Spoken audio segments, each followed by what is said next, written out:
if you're going to have your business thrive, you have got to let some of your stuff go.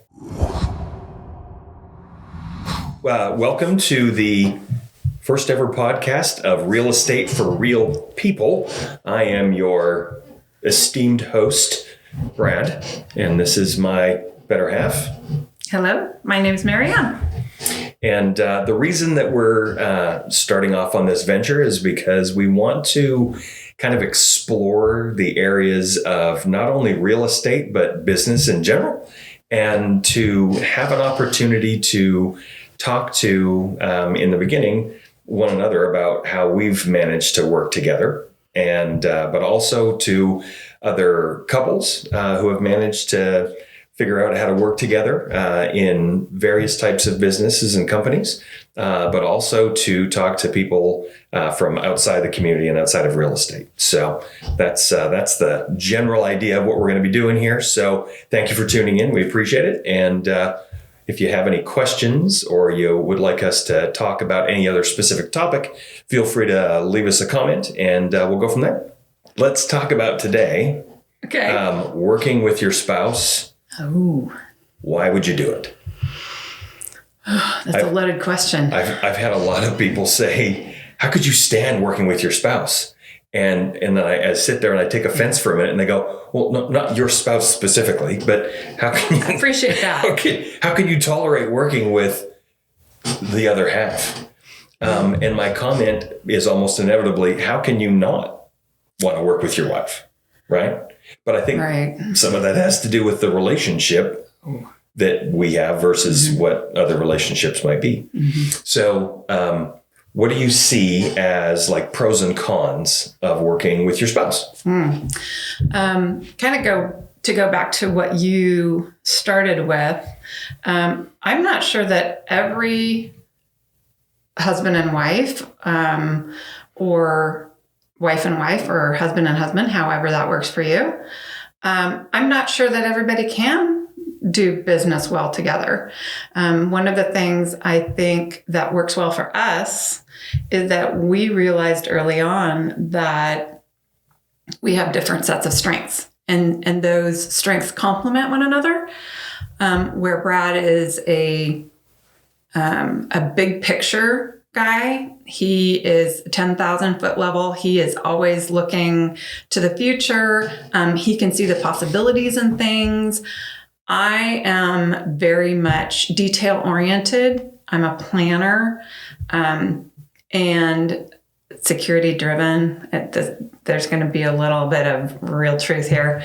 And so we balance each other out that way. He helps me to dream and I help keep him on track and ask the questions that can put those visions and those dreams into reality.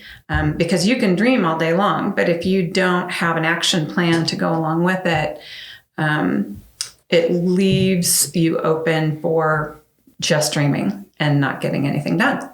So one of the pros is that we do that well. We talk a lot. Because we do this business together, we live it 24/7, which honestly can be a pro and a con. We'll talk about cons in a minute. But one of the pros, I think, is that we are both heading in the same direction. So it's like having two horses tied to a wagon that are generating all the energy in the same direction. And that makes for a better business, a better life. So I think, for me, for us, that's probably something really important. I think a lot of spouses don't necessarily have a shared vision for their business if they're working in the same business. And if they've worked in other businesses and are coming together, that can be a tricky transition to figure out, where each person fits. How do you work together? How do you create a plan to do that? So, yeah. It reminds me when we were at a conference in Vegas once, and we're sitting there, and the person speaking is talking about strengths and how you need to recognize your business partner's strengths and weaknesses and let them run where they're confident and help them where they're not. And so we've had some pretty frank conversations, in all honesty, right? About the things where we're strong and the things where we're not. And I think the biggest thing is you have to look at that as not taking offense when somebody says, paperwork isn't your strength. You probably should let me take care of that for you. And just realizing that your business partner is saying that to you, well, especially if you're married to your business partner, they're saying it to you out of love, hopefully, and not a controlling piece, right? Agreed. But when we were at that conference, we were sitting there, and I can remember this as clear as day. You were sitting here to my left. We're at this table. We're watching the guy speak, and he's talking about ringleaders and idea monkeys. Do you remember him? I do. The book he wrote was The Fourth Dimension? No. Fourth D? I think it's Factor D. Factor D? Okay. Well, I'll figure that one out. Maddox is his last name. Okay. So he's talking about how there are ringleaders and idea monkeys. And if you have two ringleaders in a room, all kinds of planning gets done, but nothing ever gets implemented because there isn't really any energy to make that thing move forward. Yeah, but dreaming happens. Right. But if you get two idea monkeys in a room, there's nothing but ideas and no implementation at all. And so it's important that when you're in business, if you have a partner or you're working with your spouse, that you realize who's who and be okay with that, right? So we're sitting there and we're listening to this guy speak, and I look over at her and she literally has tears rolling down her cheeks. And I said to her, I'm like, are you okay? And she looks at me and she goes, I'm a ringleader. I'm not broken. And it kind of hit me right at that point. I'm like, she's been thinking she's broken this whole time that we've been working together. And that really struck me as something that we really need to work on as a business couple. But it's also something that we need to teach others is, once you figure that out, it really needs to be part of what we do and what we teach. And so from that point moving forward, it's almost like we gave each other permission to be that person and to be that ringleader and to allow me to be the idea monkey. And it creates this level of freedom, but at the same time, it gives you an understanding of your boundaries and where you are. As a guy or as a husband, I want to help, right? I'm a helper. And realizing that sometimes helping isn't really helping. As guys, we like the gold star because we've done something. And so I can remember I was interviewing and bringing a new agent on, and I'd done my 2 steps. And then as a kindness and generosity out of my heart, I did Mary Ann's first 2 steps of her process when she onboards and she does orientation. And then not realizing that those 2 steps were your triggers that started all kinds of things down the road. And so a week goes by and I said to her something to the effect of, so how's things going with that agent? And she's like, what agent? I went, I hired her like a week ago. And she said, well, this didn't happen. And I'm like, oh, well, I did that. And she's like, did you tell me you did that? So, communication breakdown issues, right?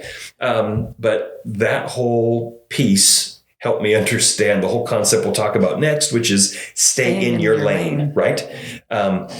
When you're strong, it's okay to be strong in that area, but don't be the control freak and try and take that back if you've given it to your business partner, right?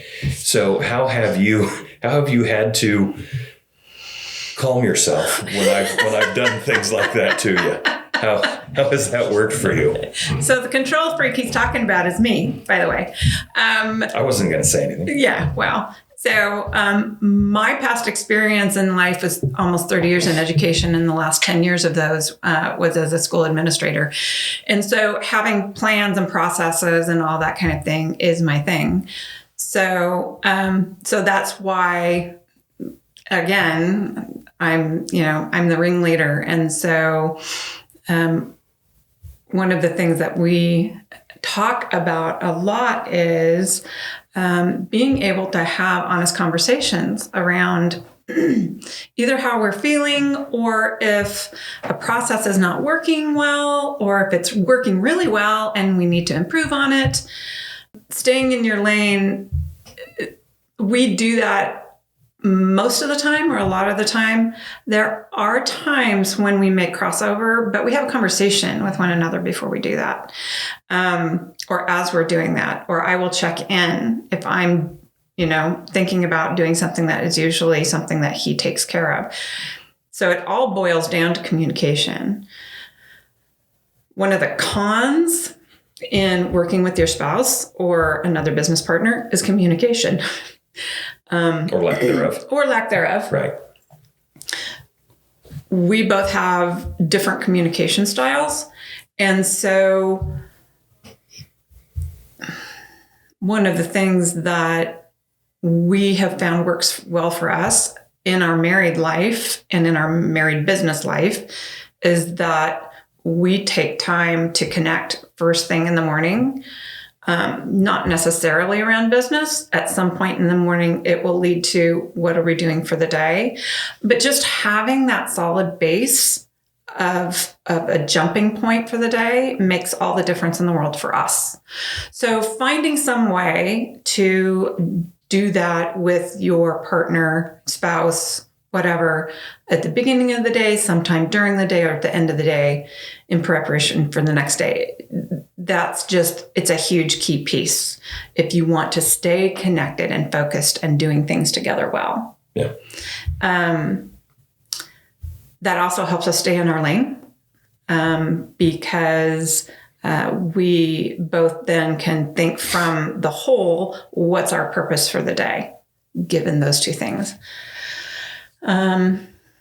Another piece that is kind of a con and doesn't really go with communication, but something I think is really important for people to understand is that when you're working with your spouse, it can be really hard to draw boundaries as far as time. So we live our business 24 hours a day, 7 days a week, 365 days a year. It is our livelihood. It's not a 40-hour work week. If we don't work, we don't get paid, right? That's kind of how independent contractors work. So drawing boundaries for, when are we going to turn off the phones? When are we going to go on date night? When are we going to do things that are not business oriented? When are we going to take a day off? Yeah, that.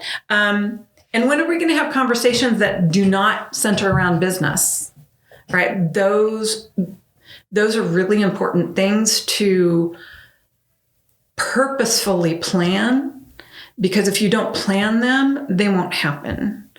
So I know that if I start having anxiety about all the time he's spending on the phone talking with other people, and I'm getting agitated about that, that's a trigger for me, an indicator for me that it's time that we have conversation outside of business and just enjoy one another, because there's something missing. So just paying attention to those little cues within yourself as you're operating through the day or operating through life. If something is feeling out of place or you're getting agitated about something, dig in and figure out what that is so that you can address it.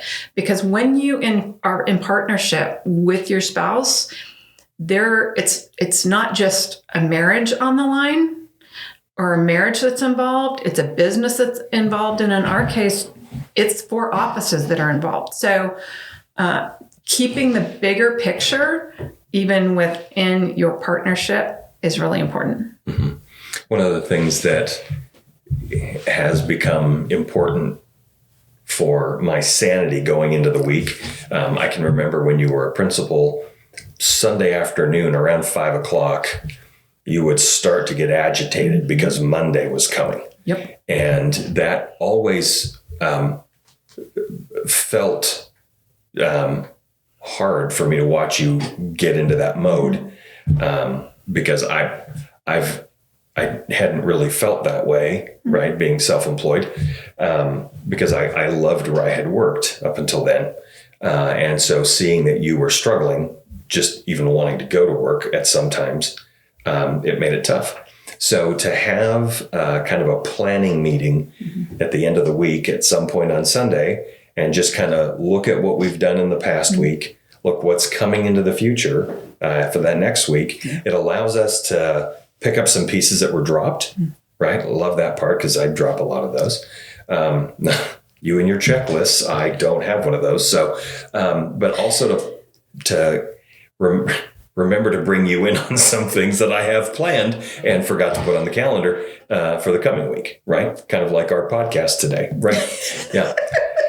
Yeah, true story, right? So anyways, but that all comes in as kind of that communication piece, right? So there's little things that as guys, we tend to be not so tuned into, and having this communication, but being open to what's said and not taking offense at it, because we're joking ourselves if none of us have to grow. Right.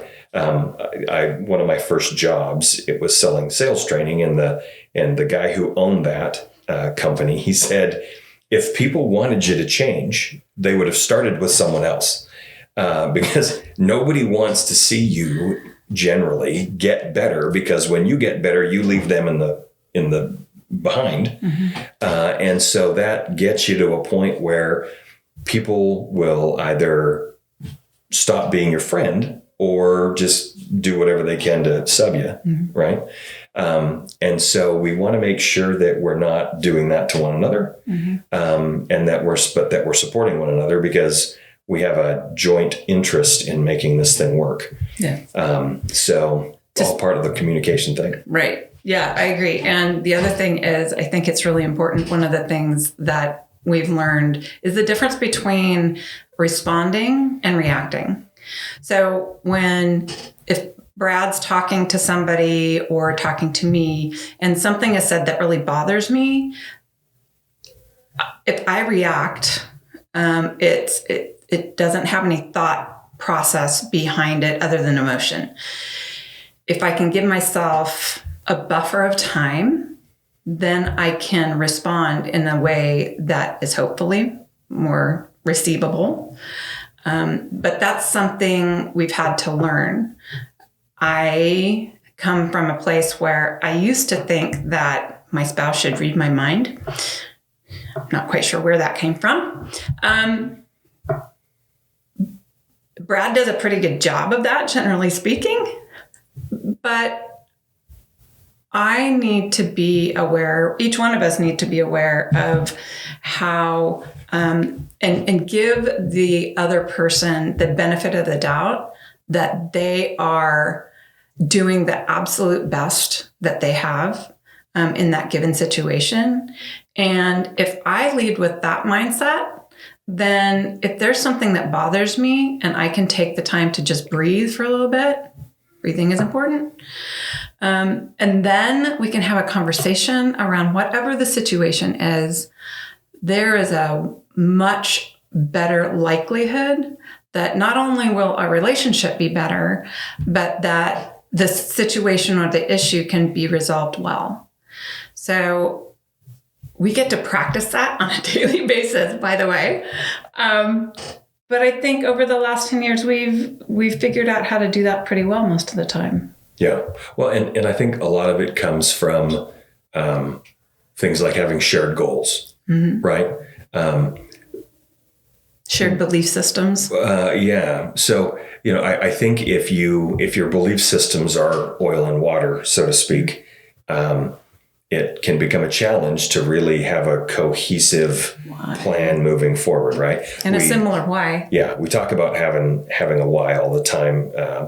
and the whole concept behind that is not that everybody's a robot, No. but that you have a similar reason why you get out of bed in the morning. Right. And that for me has been really the thing that has driven this the hardest, is the ability to say, we have a very similar reason why we get out of bed in the morning, and that congruence keeps it so that we, if people talk to us, the words that come out are the same, right? True. And again, when I say the same, I don't mean identical, but the theme is the same. And so people get that feeling that, okay, so this is not just how one of them speak, this is how they both speak, right? Which is nice because, people need to lean on that, especially if you have people that work for you. You need to be kind of that stability for some people. So when we talk about goals, we've got combined goals, and then we've got individual goals. Yep. So how have you seen that impact what we do, for good or bad? And have you seen the shared goals, have your solo goals kind of turned into pieces that help with the shared goal, or how has that worked for you? So when I think about our shared goals, I think about that more around, if we're talking business, I think about more around our office, the things that we want to see accomplished in our offices with our agents. For me, since I'm also doing transactions as an agent or broker agent, it can be tricky to manage both of those sets of goals. And there's a thought process or a analysis that is ongoing all the time. What takes priority at any given moment or day? Sometimes it's transactions because the bills need to get paid at home. And so that will override maybe some things that need to be done in the office for that day. So I'm not sure if that is what you're thinking of about that question, but I think one of the things that is a challenge when we each have separate goals for the office, let's say, is having conversation around those, because you may think something is more important in the office than I do. And all that comes back to communication. Right. True. So we're talking kind of also about shared space in that regard, right? So we are both responsible for the buildings that we operate. And so I have a vision for how the spaces are going to be used.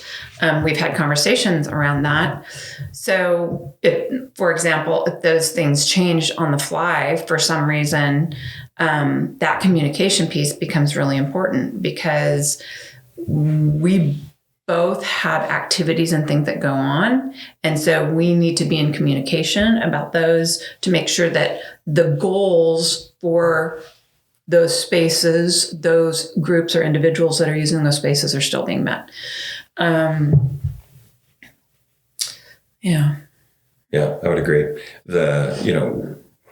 Thinking about, so you've got our shared goals, you've got our solo goals, and sometimes, really, we're talking about goals like health and financial goals, and, spiritual or self-development goals. Yep. So those, it's important that you have your own set of goals, so that you don't feel like you have to do what the other person wants to do. But at the same time, give them their head, so to speak, and let them run the way they want to run. I was just going to say one of the pieces that I was, when you said that, it's one of the challenges is when you're working with an idea monkey who's always kind of chasing after things, and they have goals of chasing after the things. Sometimes you have to, if you are a ringleader, you have to figure out how to temper those dreams without killing them. If that makes sense. Completely. But again, all that goes back to communication. How do you do that? How do you continue to encourage your partner in a way that's going to be best and productive in the long run without killing all the joy of creativity? So I think that's something that we've had to work on. I think we've done pretty well. I've learned, and I'm also, as a piece of background, more than a little bit of a people pleaser. And so I want him to be able to do all the things that he wants to do. And we've learned some kind of hard fought lessons about what are our limits on that, as far as when is it okay to say no or not now? Because people pleasing can get us in trouble in all sorts of ways. So well, and I think the delivery of how you communicate that is key. Critical. Right? We've seen that all the time as we have some of our agents coming to us and they're saying, how do I say this? What words do I use? And you can give somebody the words, but really the delivery, how they say it is even more important sometimes than the words. So it's just one of those things and that really goes for relationships as well. Agreed. Right? If I have something that is a point that I feel like I need to bring up, coming at it like it's a sledgehammer is not really an ideal way to communicate, right? If you want anybody to listen, you should really come at it with a bit more of a softer tone. It doesn't mean that you have to, lessen your ideals on how you feel about that, but just that you kind of take into consideration other people's thoughts and feelings, how it's perceived, how it's received. One of the things about communication seems to be that it doesn't, your perception is your reality, right? And so it's important that even at the end of a conversation that you have some way to follow back up and say, so what I said, did it make sense? Did it come across this way? Right? Is this how you heard that? And just kind of wrap that conversation up with those pieces, because I may think I've said something and it clearly came across all wrong, almost opposite to the way I wanted it to come across, right? Typical guy. And I sit back and I think, how did that possibly come across as that? And then when I sit back and I think about it, or we've talked about it, and you say, well, when you said this, I'm like, oh, okay, well, that did kind of sound that way, didn't it? So I think a lot of communication, you've got to have a big helping of grace in every conversation, and patience. And you actually have to want to be listening to what is being said. There's the old adage of, are you listening or are you hearing? Right? Are you listening to receive or are you listening to respond? Right. Oh, yeah. So, okay. I mean, both of those. That is such an important piece, right? If you are, what I've learned in the past is if you are formulating your answer while the other person is talking to you, you are not actively listening. You can't do it at the same time. Sure. So it's having a pause in a conversation is not a bad thing because it gives you a moment to think and it gives you the ability to then be more focused and attentive on what the other person is saying. And this works with your spouse. It works with your business partner. It works with your clients. It works with your kids, friends, family members, right? I mean, it's a universal principle. But it sometimes is, most of the time, unless you've practiced it a lot, it is hard to do. I can remember in the beginning when I really started kind of honing in on this concept of listening without formulating my own thought process, I literally had to grab my lips to stop myself from talking, right? And as a physical reminder of what I needed to do, right?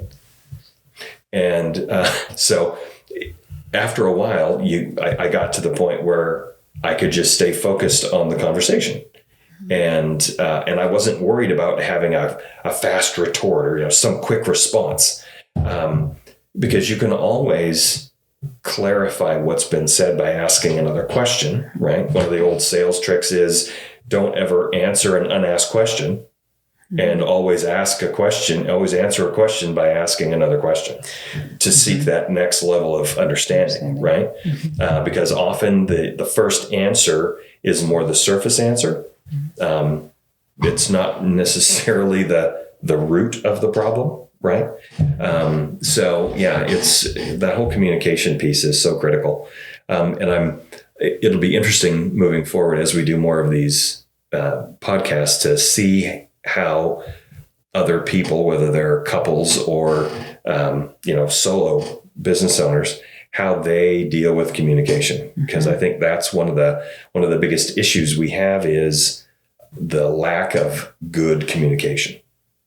So anyways, so that's something I'm looking forward to doing. So let's wrap this up today by talking about how we work in a shared workspace, right? So if my desk looks like a bomb went off on it most of the time, and yours is neat as a pin, how do you tolerate that every time you walk by without wanting to fix it all?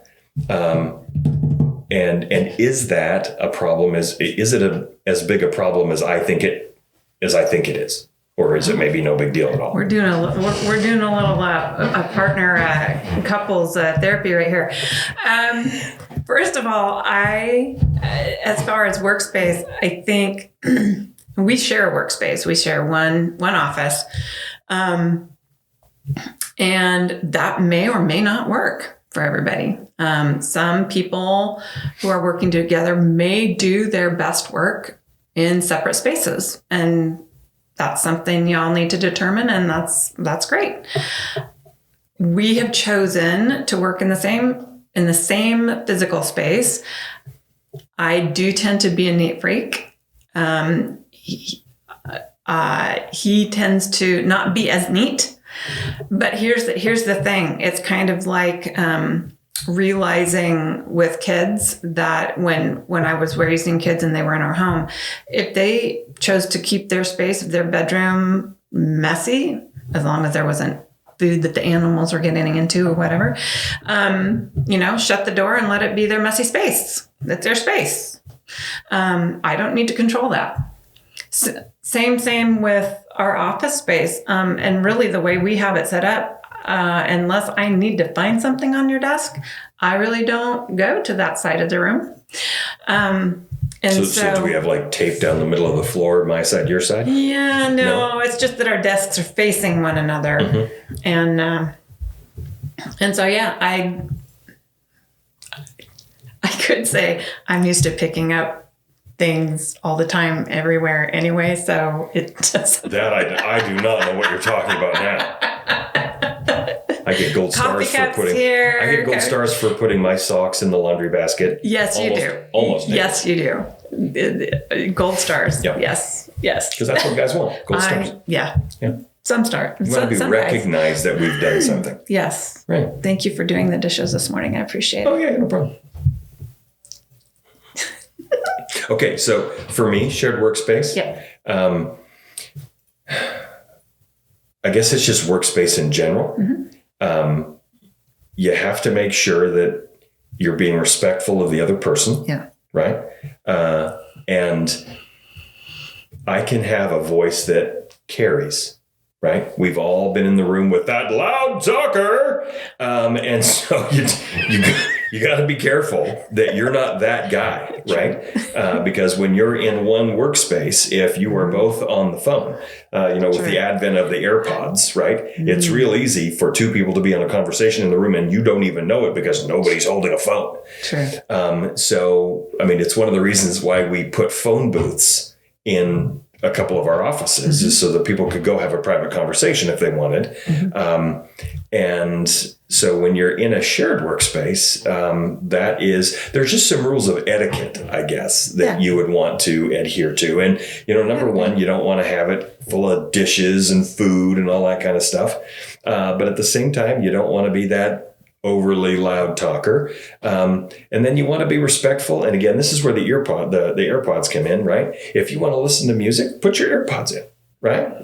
Headphones, nice concept, right? Or ask. Yeah. Can we put some music on? Is that good with you? Yeah. If I'm tired of having things in my ears all day long. Yeah. And if you're like me, gentlemen, so some people put the TV on just for background noise. And if there's something moving on a screen, I'm stuck on that screen, right? I get to the point where I almost forget to blink. My eyes dry out. And then you do that first blink after several minutes go by and it stings. Your eyes are so dry. So anyways, it's one of those things where I have to realize that I can't say, hey, turn that off, because that's how she tunes stuff out and just allows her to stay focused on work. Whereas I literally have to have something in my, like music in my ears. If the screen's on, I've got no hope. Yeah, if it's visual. Yeah. So, just recognizing your business partners or your spouse's, likes and dislikes and how they work and how they function. To you, it might be a challenge to deal with that, but you have to figure out how to rise above that and get beyond your own self, right? Because if you're going to have your business thrive, you have got to let some of your stuff go, right? It can't all be about you. It can't all be about your spouse. So you got to pick and choose your battles, right? And there's all kinds of ways to not have a battle be a battle, right? Coming back to the whole grace piece. If you wanted to have the TV on and listen to music through TV or have a movie playing, like Rebecca, right? She just puts the TV on in her office because it's just background noise. Company. Right. And that helps her stay focused. For me, can't, right? So I know my own limitations and I have to play by those rules. And so if I have to leave the room to go get some work done, as long as I don't need to be in that space to do that, I'm okay, right? It's important enough that I just do what I need to do to get done. And if I can go do that somewhere else and put my headphones in, that's fine. Yeah. So it's just one of those things where you have to understand your limitations. But at the same time, you don't want to let your needs run roughshod over what your partner needs, right? Yeah, I think it's give and take. Yeah. I think that's, you got to let control go, right? And have grace with one another and recognize what their needs may be at any given time to do the work that needs to be done. I think it's really important that we make sure that we're focusing on the purpose of all the things that we're talking about is to do better business and to be able to work well together. And so, in life, having grace with your partner is critical if you want to remain together for a long term. And that's just part of that process. So Agreed. Okay.